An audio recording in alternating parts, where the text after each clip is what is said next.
Go Teen Titans, you finally got a big movie. Based off of DC Comics. Why are we doing this instead of doing a review? Cause we need a catchy intro. Oh wait, can you scoot over a little bit that way? Sure. Oh wait, no, maybe you scoot towards me. Maybe that's it. Maybe that, yeah. Welcome everyone to another movie review. I'm Mercer Morrison, and my guest... Mike. You don't have a last name? McG. Okay, yes, and my guest, Mike McG. And we watched Teen Titans Go to the Movies.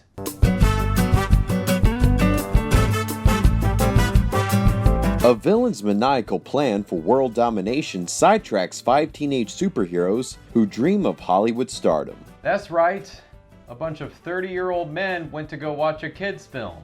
So, Mike, we woke up this morning and went to a screening of Teen Titans Go to the Movies. What did you think of Teen Titans Go to the Movies? Boy, oh boy, this is a film for kids. Definitely. Kids film. Can you be any more vague? It was definitely a movie-going experience that is animated and tries to have jokes. Some jokes that are wildly dark.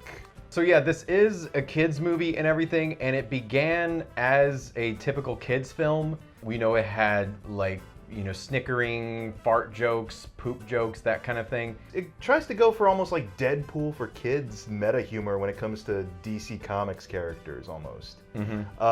There's a point in the movie where the Teen Titans, the whole goal, again, is they want to be in a movie, but they can't because there's so many superhero movies, so in order to not have so many superhero movies, maybe not have so many superheroes, so they decide to go back in time and make sure none of the heroes have tragic backstories that make them become superheroes. So they stop Krypton from exploding, they save Batman's parents from going down a dark alleyway and getting killed. That sequence was actually funny to me. They're like, why go down Crime Alley? And then it shows like all these gangsters like shooting at nothing, and then it was like, go down Pleasant Alley, and that part made me laugh. That was, yeah, there were some genuinely earned laughs. I feel that works best when they are kind of making fun of stuff that we know probably as fans of DC Comics. You forgot one, the Aquaman thing. That's the dark thing, is that so there's a part where like they go back to prevent, and you're asking yourself like, oh, the tragic, Aquaman didn't have a tragic, and so you're wondering like how they're gonna do that. So what they do is they throw like the 6-ring the 6-ring plastic things that you do whenever you buy like a 6-pack, and then they throw it into the ocean, and then baby Aquaman, not even like adult Aquaman, baby Aquaman is choking on it, and the worst part is that they leave, so then you're like... They gave him a tragic backstory. Yeah, it's like, so you're literally killing him. Like, they literally show the Teen Titans are willing to murder other superheroes in order to get a movie. Like, this just shows how depraved they are. I think at that point in the movie theater, like, you and I kind of looked at each other like, what the hell was that? Not only that, but like all the parents too were just like chuckling, like, what? Is this really happening? And then it gets worse when they redo time again, because then they purposely blow up Krypton, like they redo it where Krypton explodes instead of saving it, and then they rescue Aquaman by taking the plastic rings off of him. And the worst part is for Batman is that Robin pushes the parents into Crime Alley. Yeah, they literally hold back Bruce Wayne, baby Bruce Wayne, and then it shows them pushing Martha and Thomas Wayne into the alley, and then it shows silhouettes of them being shot. That's like some brave little toaster, like scary clown fireman stuff right there. That was when the movie kind of got me at times. It was when it just went unnecessarily kind of dark. It did. There's a lot of like musical montage moments here. They try to do that whole, we're a kids movie, so we're gonna have songs. And they do this one song very early on in the movie, which is talking about positivity and like you gotta build yourself up to accomplish anything. Yeah. And it's a weird acid trip with a Tony the Tiger, who we think is voiced by Michael Bolton. Yeah, was that our he theory? was voiced by Michael Bolton. Okay. He had to have been. And so we go on this strange little fantasy thing with this singing tiger with the voice of Michael Bolton, and they start to go to Hollywood to get the movie done. I actually like that because it kind of was like a throwback to like the 80s stuff a little bit, and even the melody was a little 80s, so I kind of like that. Like some Transformers the movie type stuff. You Yeah. got the touch, you've got the power. Yeah, if it was like that, it's like, you got the touch, you know? Stan Bush would be proud, man. Whoever that is, I don't even Who's Sam Bush? Stan Bush. Stan Bush. Yeah, he wrote Sam Bush You Got sounds the like Touch. like a beer, you know? You know. Like Sam Bush. They're singing the song, they're driving to Hollywood, the tiger shows up one more time in the road, and then they just run over the tiger. Yeah, okay. And it's dead. Yeah, I forgot about that part. Yeah, there's like this really happy montage, and I know this sounds like we're making it up, but it's not. Like that's the thing with Starling. Like not only do they hit him, but like the music suddenly stops, and it just becomes like a whole different movie. And then they get out to like see if he's okay, and then like Cyborg is like, his dad's a cop, and then they run away. End of scene. Yeah, that's it was it. unnecessarily dark, like slow wind blowing, and you see like the tiger's like vest or whatever flutter in the wind. And not just like it's not even like a Looney Tunes like he got hit, but it's like he literally got hit and his body is like mangled on the side of the road. It's not like a splat or anything like in a Tex Avery cartoon. His like leg is out like that and his arm is bent, and it literally looks like that they studied like traffic footage of people getting hit by cars, and that's what they probably did, is like put those like dots or whatever, like the motion capture on someone, and then just a 2D like cartoon. yeah, it was like, oh, am I just a stand? And it's like, yeah, sure, and then they just hit him with a Yugo. There was a point where what was it? The running gag was that he's got baby hands. Robin. Yeah, that was funny. But there are like, I mean, I know that we keep harping on the fact that there's like dark moments, but there are like some funny, actually like legit funny. Yeah, legit funny levity moments. Like that was one of my favorites, where the reoccurring baby hands joke, which I thought that they were gonna try to ravel into Trump, Trump baby hands kind of thing, but they didn't. But I mean, like it's kind of good, because I feel like some parents would probably be mad at whenever it's like, do they have to insert Trump into everything?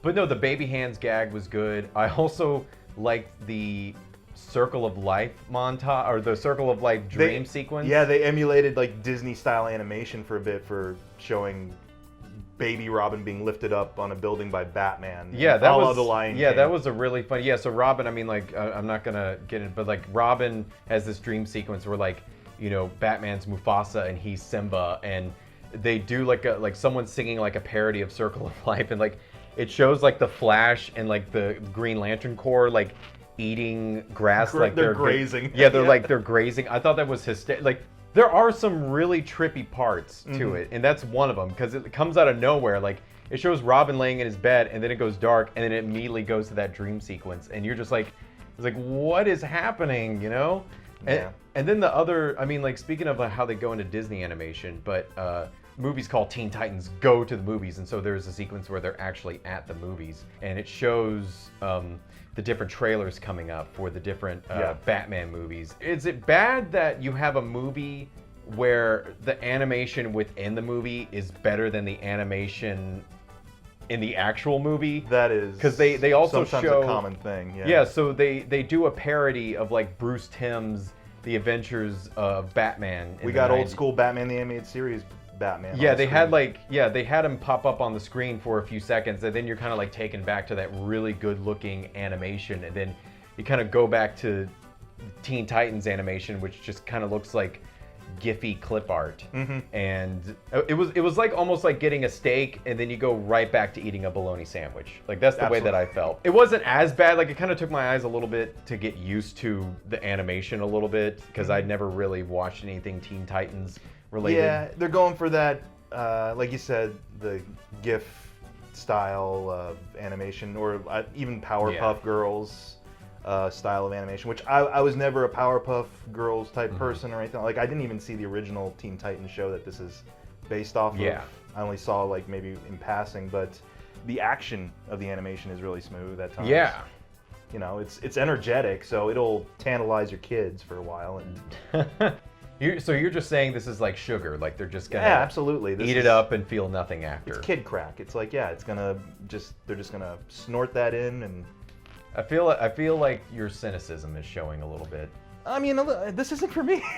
I mean, I get cynical when I'm kind of like, I got zero investment. I mean, I don't know. I kind of thought that you were laughing at some of the parts in there. Again, it was the parts where I'm just like, where'd this come from? And well, there's also some great voice acting performances. Yes, let's talk about some of the voice acting. Yeah, so I mean, you have like little tiny cameo, and you can distinctly hear the voices. Like you have Patton Oswalt as the Atom, which he's kind of literally becomes the butt end of jokes, which right. I kind of want to shoot off that. They were kind of fascinated with butts. Not only did they go down dark places, but they also kind of went in like a gratuitous places too, where, what did Robin say? He was like, I'm going to get my own movie and I'm going to be able to shake my butt. And yep. it's like... He's like, my booty's going to be on the screen. You're going to see me moving my booty on the screen, like in 3D or something. Yeah, and it's like, what actor has ever, or aspiring actor has ever thought that before? Well, there is a whole section when they're like, okay, they're finally going to get their movie made. Don't embarrass me on the set, guys. And there's a whole like 5-minute gag dedicated to every other member of the Teen Titans except for Robin taking a poop in the fake restroom. I like that part, but I mean, I like that part, but poop's funny. Yeah, I'm sorry to say, poop is funny, and I liked it. But the weird thing about the butt thing is that like I thought it was like, oh, it's kiddie and stuff like that, but then.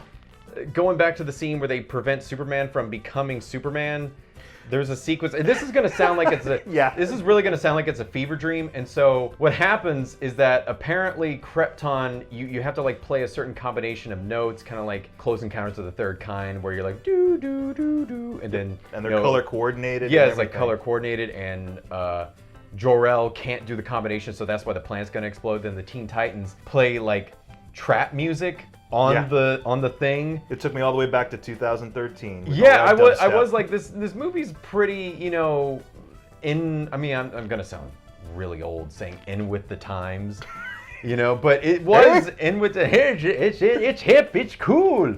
That Drake with his hotline bling. Have you heard of this Good Charlotte? They're just like mentioning old bands. Charlotte. So they playing this trap music, and then like Jor-El and his wife, I don't know Superman's mom's name. Mrs. Superman. Mrs. Superman. Yeah, Mrs. Superman, they're doing like this dance, they're dancing to the music, and so is baby Superman, who is in like this escape pod thing dancing. And then it shows him and he's like in a diaper, and then literally the next scene he's not in a diaper, he's whipping it around his head and then like putting his butt on the ground. Yeah, and the camera's like zooming in on it. Like... Yeah, and it's a little... Like, you're getting a little too close to the edge there. You're getting a little bit to where it's not just like funny, wacky, it's just uncomfortable now. Yeah, there were points definitely where I'm like, okay, that's fine. Like the close-up shot of the butt, of course. Like I said, the poop joke that went on way too long. I'm just like, yeah, I get it. They all pooped in the toilet. Move on, please. But again, I'm not the audience for this. Your 5-year-old was probably laughing their head off at, like, they all pooped in the fake toilet. See, now I feel like I have a learning disability, because you were like, the poop humor, tired of it, and then I was just in the theater like, ha, ha, just like pointing and laughing like an idiot, along with the kids and everything. We're sharing a bucket of popcorn. We'll get back into the voice acting. So yeah, they have Patton Oswalt as the Atom, who literally is the butt end of the joke. Sometimes like he gets stepped on, and then he tries to halt the Teen Titans, and they just run him over. And then best of all, Nicolas Cage voices Superman. Yep. What'd you think of him as the voice of Superman? I honestly kind of dug that a little bit, just because to be able to hear Nicolas Cage say stuff like, oh, you Titans, you're such goofsters. Like that stuff kind of cracked me up. And that's a little bit of an Easter egg too, because Nicolas Cage was going to be Superman back in the late 90s when Tim Burton was going to direct a movie about Superman. So, and also he named his son Kal-El or something. Yeah, he named his... He's into Superman. It kind of felt like that when he was doing some of the lines, like the goofster things, it kind of felt like right before he did that line, he just did like a defeated sigh. He was like, oh, like you guys are such goofsters. Like there were some lines that he delivered where you could tell that he was actually excited saying the lines, but his very first line, and I forget what it was, but he just sounded drunk. Like he did straight up just sound like that he was on something. It was something to the effect of, you Titans, You're not heroes. Yeah, you're tired. But he was there was like some slurs at the end. It was like you're Titans. You're not heroes. Well, like he was. He might have had another check not clear or something. Yeah, probably. There is one voice that stuck out to me immediately. I kind of like looked over to you and I'm like, is that who I think it is? It was Will Arnett as the villain. Do we actually know it was Will Arnett? It was Will Arnett. He produced the movie. He produced the Teen Titans movies. Yeah, they said in the credits he was producer on it. I have no business reviewing movies. I know nothing about the movies. Oh no, I'm I just even looked over my watching. shoulder. I'm like, produced by Will Arnett. It kind of sounded like Will Arnett, but I think he may have been putting on a voice to like. Oh yeah. Yeah, to like not just be Will Arnett, like to be something else. Yeah, So. but you can tell like it's got that low Like yeah, Robin, you're my adversary, and now mind manipulation. That like, okay, yeah, that was actually really funny. Like I know we've been harping on, some of the bad stuff in Teen Titans, but it's not all doom and gloom, and we're trying not to be really cynical about the movie, but there are some really funny moments. Do you find it weird that this movie had better world building than Batman vs Superman? yeah.